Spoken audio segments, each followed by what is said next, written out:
Hello everyone! So for today's video nga, isamahan nyo nga kami dahil titingin po tayo ng kitchen. Ito nga palang kitchen na ating pipiliin is customize. So titignan lamang po natin yung mga model na makikita natin dito at kayo na po ang bahala o yung Mudra Bells ko na ang bahala kung anong kulay, anong style ang gusto niya. Siyempre yung mga model dito may mga presyo, may pagkamahal talaga siya, no?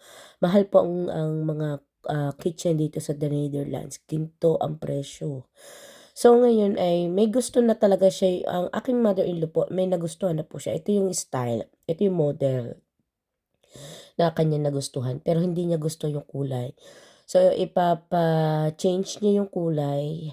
Actually, yung presyo ng kitchen na yan, worth of 10,999 or 11K na po.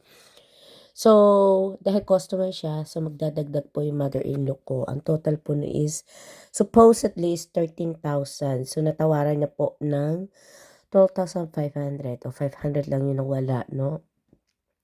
Alam niyo ba itong mother-in-law ko, niloloko ko siya kasi nga, wow, for the first time ay bibili siya ng bago sa kanyang bahay kasi nga, kuripot po itong mother-in-law ko.